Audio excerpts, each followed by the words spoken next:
നമുക്ക് ഈ നാട് വിട്ടു പോയാലോ മാഷേ? എങ്ങോട്ട്? എങ്ങോട്ടെങ്കിലും. നമ്മൾ രണ്ടുപേരും എവിടെയാണോ അവിടെയാണല്ലോ നമ്മുടെ നാട്. ഏതായാലും താമസിക്കാനായി പുതിയൊരു വീടെടുക്കണം. അതിവിടെ വേണ്ടാന്ന് വെച്ചാൽ പോരെ. ചക്കിൽ കെട്ടിയ കാളയെ പോലെ ജീവിതം ഇങ്ങനെ തിരിയുന്നു. ബോറ്. വേറെ ഏതെങ്കിലും ഒരു സ്ഥലം മടുക്കുമ്പോൾ അവിടുന്ന് പോണം. അങ്ങനെ ഇനിയുള്ള കാലം ദേശാടന കിളികളായി നമുക്കങ്ങനെ പറന്ന് പറന്ന് നടക്കാം. മനസ്സ് വല്ലാതെ വേദനിക്കുന്നുണ്ടല്ലേ? വേദനയല്ല മാഷേ, അസ്വസ്ഥത. ഒന്നിന് പിറകെ ഒന്നായി ഓരോ പ്രശ്നങ്ങൾ. ഒരു മാറ്റം വേണം. നീ തീരുമാനിച്ചാൽ മതി. ആ കൺമണിയെ സുരക്ഷിതമായി എവിടെയെങ്കിലും ഒരിടത്താക്കണം. പാവം എത്ര കാലമായി പേടിച്ചിങ്ങനെ. ചിലരെ സമാധാനമായി ജീവിക്കാൻ വിടില്ലെന്ന് ദൈവം പ്രതിജ്ഞ എടുത്ത പോലെയാ. ഞാനൊരു കാര്യം ചെയ്യട്ടെ മാഷേ, നമ്മുടെ ശിവനെ ഒന്ന് പോയി കാണട്ടെ. ശിവൻ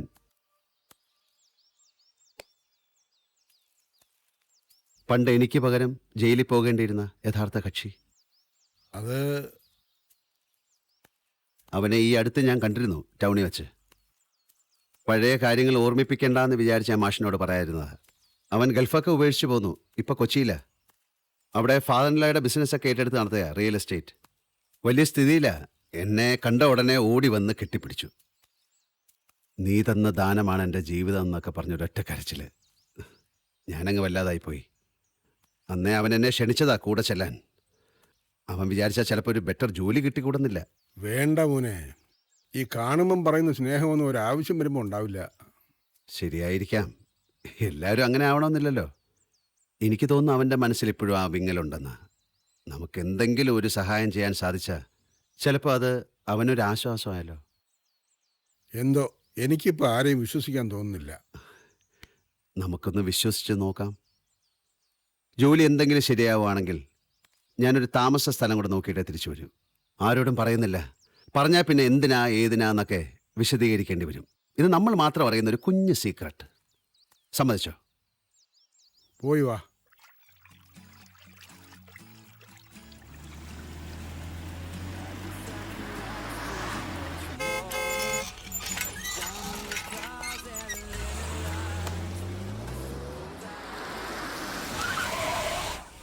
ശിവേട്ടൻ വന്നു. നമസ്കാരം. നമസ്കാരം. ആ ഇതെല്ലാരും ഉണ്ടല്ലോ. ഇതങ്ങാത്തോട്ട് വെച്ച്. Hello Sharath, please be seat. Hello hello hello. എയർപോർട്ടിലെത്തിയിട്ട് 1.5 മണിക്കൂറായി. ഓ, ഈ ട്രാഫിക് ഒരു രക്ഷയില്ല. ആളും വണ്ടികളും കൂടുന്നല്ലാതെ നമ്മുടെ റോഡൊന്നും വലുതാകുന്നില്ലല്ലോ. വലുതാക്കാൻ രാഷ്ട്രീയക്കാരോട്ട് സമ്മതിക്കുകയില്ല. ഞാൻ ഇന്നലെ എത്തേണ്ടതാ. ചെക്ക് ഇൻ ചെയ്ത് സെക്യൂരിറ്റിയിലോട്ട് കയറാൻ നേരത്ത് ഒരു ബോംബ് ഭീഷണി. എല്ലാ ഫ്ലൈറ്റും ക്യാൻസൽ. ടിവിയിലുണ്ടായിരുന്നു. ആ തമ്പി സാറിനെ ശിവൻ പരിചയപ്പെട്ടില്ലല്ലോ. ഹരിനാരായണൻ തമ്പി. ഹലോ. ശരത്തിന്റെ അമ്മാവനാ. ഒരേ ഒരു അമ്മാവൻ. അന്ന് പെണ്ണ് കാണാൻ വന്നപ്പോ ശരത്തിന്റെ കൂടെ സാറിന്റെ മകനും ഉണ്ടായിരുന്നു. റൈറ്റ്. ഞാനൊരു ഉത്തരേന്ത്യൻ പര്യടനമൊക്കെ കഴിഞ്ഞ് 2 ദിവസം മുമ്പാ എത്തിയത്. കാശി, ഋഷികേശ്. ഒരു ഭക്തി മാർഗമാണ്. റിട്ടയർമെന്റിന് ശേഷം അങ്ങനെയാണെന്ന് വേണമെങ്കിൽ പറയാം. സർവീസിലിരിക്കുമ്പോ അത്രമാത്രം പാവങ്ങൾ ചെയ്തു കൂട്ടിയിട്ടുണ്ടേ. ആ ഹാളിന്റെ സൗകര്യം നോക്കി ഡേറ്റ് ഫിക്സ് ചെയ്യാമെന്നാ പറഞ്ഞിരിക്കുന്നത്. അതെ, ഞാൻ ഈ മാസം മുഴുവൻ ഇവിടെ ഉണ്ടാവും. സാർ, എന്താ രവിന്ദ? ഒരാള് കാണാൻ വന്നിട്ടുണ്ട്. ഇവിടെയോ? ഓഫീസിലേക്ക് ചെല്ലാൻ പറയും. പേഴ്സണലായിട്ട് അറിയുന്നാ പറഞ്ഞത്. നാട്ടുകാരനാണത്രേ. മെനയാന്ന് സാറ് പോയ ഉടനെ വന്നു. ഇന്നലെയും കാത്തിരുന്നു കുറെ നേരം. വൈകുന്നേരം വരാൻ പറ. കണ്ടുവിടുന്നേ. എന്തെങ്കിലും സഹായം ചോദിച്ചു വരുന്നവരാണെങ്കിൽ ഈ അറ്റ്മോസ്ഫിയർ വെച്ച് ഡീലിംഗ് ചെയ്താൽ നല്ലത്. അതും ഇതും പറഞ്ഞ അധികം നിൽക്കില്ല. ശരി, വരാൻ പറ. ഓ, നാട്ടിൽ നിന്ന് ഞാൻ പോയിട്ട് ഇപ്പൊ കൊല്ലം 8 കഴിഞ്ഞു. എന്നാലും വരും, തേടി പിടിച്ച് ഓരോരുത്തർ. ഉയർന്ന മരത്തിലെ കാറ്റടിക്കുന്ന പഴഞ്ചൊല്ല്.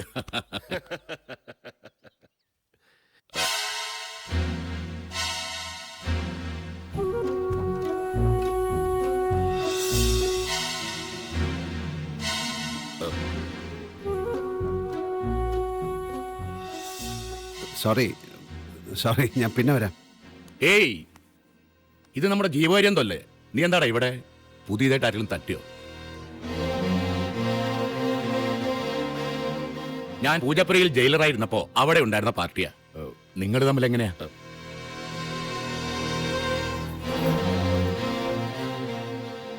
നാട്ടിലെവിടെയോ കണ്ടിട്ടുണ്ട്.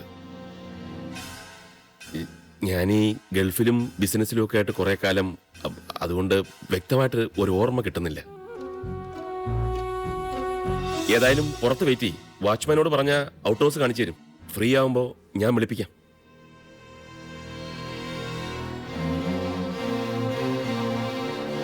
കാര്യം കൊലപാതകയാണെങ്കിലും he was a brilliant boy. എന്ത് ബ്രില്യൻസ്! ഇവരോടൊന്നും കൂട്ടുകൂടാൻ പാടില്ല. ഒരു ക്രിമിനലിന്റെ മനസ്സ് ശിക്ഷ കൊണ്ടൊന്നും നന്നാവുന്നതല്ലെന്നേ. ഞാനിപ്പോ വരാം. ഓ, ആ കുടിക്കാൻ. ഞാനങ്ങ് പേടിച്ചു പോയി. പ്രേമ, നീ വന്നേ. I am sorry.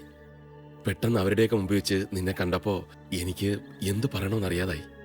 എന്റെ ഭാര്യയുടെ അനിയത്തിയുടെ കല്യാണം നിശ്ചയിക്കാൻ വന്നവരാ. അവരൊക്കെ ഇപ്പോഴങ്ങ് പോവും. ഔട്ട് ഹൗസ് ഉണ്ട്, നീ അവിടെ പോയിരിക്കും. അവരെ ഒന്ന് അയച്ചിട്ട് ഞാൻ പെട്ടെന്നങ്ങ് വരാം. വേണ്ട ശിവ, എനിക്ക് തെറ്റുപറ്റി. ഞാൻ വരാൻ പാടില്ലായിരുന്നു. എന്തിനാ അങ്ങനെ വിചാരിക്കുന്നത്? ഞാൻ പറഞ്ഞിട്ടുള്ളതല്ലേ, എപ്പോ വേണമെങ്കിലും വന്നോളാം. അത് നീ എന്നോട് കാണിച്ച മര്യാദ. എൻ്റെ അച്ഛൻ ഇത് മുൻകൂട്ടി പറഞ്ഞിരുന്നു. ബാലമാഷിന്റെ ദീർഘവീക്ഷണം എനിക്കില്ലാതായിപ്പോയി. നീ ഇന്നലെ വരുമെന്ന് പറഞ്ഞുകൊണ്ടാണ് ഞാൻ വെയിറ്റ് ചെയ്ത്. ഏതായാലും കണ്ടല്ലോ, നമ്മൾ ആരാണെന്ന് സ്വയം തിരിച്ചറിയാൻ വല്ലപ്പോഴും ഇത്തരം അനുഭവങ്ങളൊക്കെ നല്ലതാണ്. നിനക്ക് പണം വല്ലതും വേണോ? ഹേയ് വേണ്ട, ആരോഗ്യമുണ്ട്, അറിയാവുന്ന ജോലിയുണ്ട്. നീ ചെല്ലേ, വിരുന്നാരെ ഇരുത്തി മുഷിപ്പിക്കണ്ട. എന്നാലും നീ ഇവിടം വരെ വന്നിട്ട്. സാരമില്ലെന്നേ, ഈ ജീവപര്യന്തം എന്ന് പറയുന്നത് ജീവിതാവസാനം വരെ ഉള്ളതാണ്. പുറത്തു കിടന്നാലും മരണം വരെ ആ ശിക്ഷ ഇങ്ങനെ പിന്തുടർന്നുകൊണ്ടേയിരിക്കും. പോട്ടെ.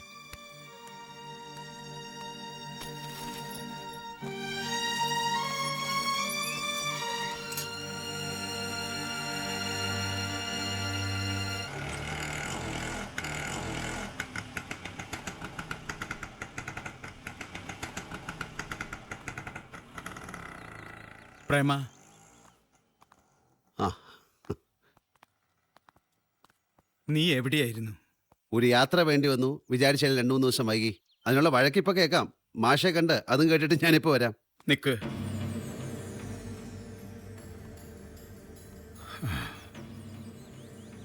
മാഷ കാണാൻ ഇനി പറ്റില്ല. ഏ? പോയി. നീ അന്നിവിടെ വന്നിരുന്നു എന്ന് കേണൽ പറഞ്ഞു. ഡോക്ടർ എത്തുമ്പോഴേക്കും നീ പോവാൻ വഴിയുള്ളിടത്തൊക്കെ അന്വേഷിച്ചു. വരുമെന്ന് വിചാരിച്ച് 2 ദിവസം കാക്കുകയും ചെയ്തു. അതിൽ കൂടുതൽ വെച്ചോണ്ടിരിക്കാൻ പറ്റില്ല അത്രേ.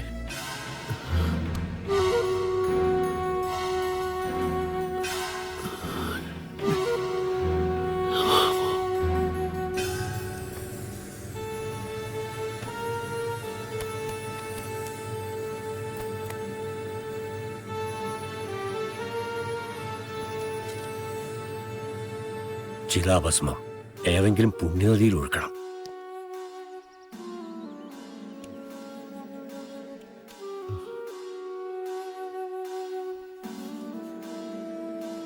ആത്മശാന്തിക്ക് വേണ്ട കർമ്മങ്ങളൊക്കെ ചെയ്യണം.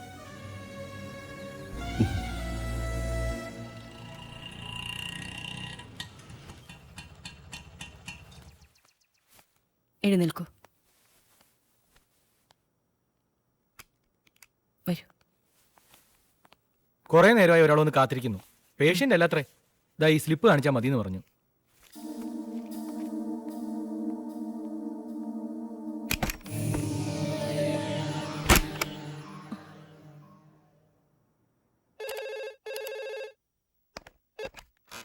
ഹലോ. ആ, ഇങ്ങോട്ട് വരാതെ നിന്നെ മാത്രം കാണാൻ വന്നത് ഏതായാലും വെറുതെ ആവില്ല. കാർന്നോരെ തലയിലേറ്റ് നടന്ന് മതിയായിട്ടുണ്ടാവും. അവിടെ വെയിറ്റ് ചെയ്യാൻ പറ, ഞാൻ അങ്ങോട്ട് വരാം. വരൂ, അവിടെ ഇരിക്കാം.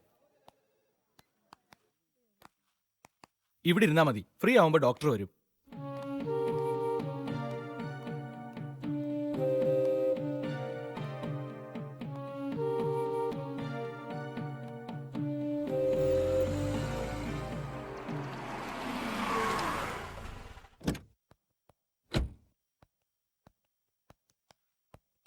ആ, ഇതെന്താ ഒരു മുന്നറിയിപ്പില്ലാതെ നേരിട്ടൊരു വരവ്, അതും ഇങ്ങോട്ട്? വീട്ടിലേക്ക് വന്ന് ബുദ്ധിമുട്ടിക്കണ്ടെന്ന് വിചാരിച്ചു. ആ, അവിടെ ശ്രീകുട്ടിയുടെ ഭർത്താവോ ബന്ധുക്കളോ ഉണ്ടെങ്കിൽ അവർക്കാർക്കും എന്നെ അറിയില്ലല്ലോ. ഇവിടേക്കാണെങ്കിൽ ഒന്ന് ഫോൺ ചെയ്തിട്ട് വന്നാ മതിയായിരുന്നു. ഗോപിയേട്ടനില്ലാത്ത സമയം അത് നന്നായി. കുറച്ചു ദിവസം മുമ്പ് അഡ്വക്കേറ്റ് രാമനാഥന്റെ വീട്ടില് മരപ്പണിക്ക് പോയിരുന്നു നീ. ആ. ഗോപിയേട്ടന്റെ ക്ലോസ് ഫ്രണ്ടാ. വക്കീല് ലഞ്ചിന് കൊണ്ടുപോയതാ ഏട്ടനെ. അവിടെ ചെന്നപ്പോഴുണ്ട് ഉളിയും കൊട്ടുവടിയായിട്ട് ഇവൻ. നാണം കിട്ടുവോ? എത്രേ അളിയനാണെന്ന് ആരോടെങ്കിലും പറയാൻ പറ്റുമോ? അല്ലെങ്കിൽ നമ്മളെ രണ്ടുപേരെ അവഹേളിക്കുന്നത് പണ്ടേ അച്ഛനും മോനും ഒരു സുഖമാണല്ലോ. ശ്രീകുട്ടിയുടെ കല്യാണം കഴിഞ്ഞ് അവിടെ വന്ന് 4 വാക്ക് പറയാനിരുന്നതാ ഞാൻ. പിന്നെ ആലോചിച്ച് വെറുതെ എന്തിനാ എന്റെ എനർജി വേസ്റ്റ് ആക്കുന്നത്? അച്ഛൻ കല്യാണത്തിന് വന്നതാണല്ലോ. വന്നു, അത് നാട്ടുകാരെല്ലാവരും കാണുകയും ചെയ്തു. ഹാളിൽ വന്ന് ആ കുട്ടിയെ കരയിപ്പിച്ച് ആരോടും ഒരു അക്ഷരം പോലും മിണ്ടാതെ ഒരൊറ്റ പോക്ക്.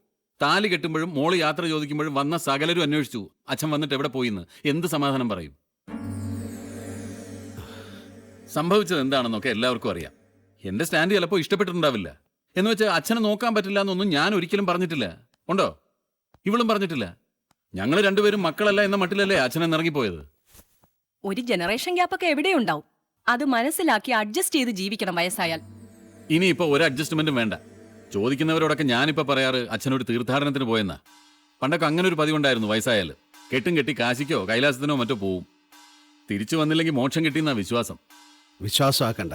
ഇനി ഉറപ്പിച്ച് എന്നെ പറയാം, അച്ഛൻ തിരിച്ചു വരില്ല. മോക്ഷം കിട്ടിയെന്നുള്ളത് നേരാ. അത് പറയാനാ ഞാൻ ഇങ്ങോട്ട് വന്നത്.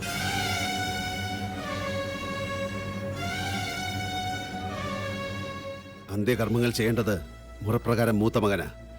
അതിനെ ചിതാഭസ്മം ചേച്ചി ഏൽപ്പിച്ചിട്ട് പോകാമെന്നേ കരുതിയുള്ളൂ. ഇനി അത് വേണ്ട. ആത്മാവ് എന്നൊന്നുണ്ടോ എന്ന് എനിക്കറിയില്ല. ഉണ്ടെങ്കിൽ നിങ്ങൾ ഇതിൽ തൊട്ട് അതിന് വേദനിക്കും. ഞാൻ മതി. അച്ഛൻ അതാ ഇഷ്ടം. പ്രേമ വേണ്ട. ഇനി ആ പേര് പോലും ഓർമ്മിക്കണ്ട. സമാധാനമായിട്ടിരുന്നോളൂ. നിങ്ങളെ വിഷമിപ്പിക്കാൻ ഇനി ഒരിക്കലും ഞാൻ വരില്ല.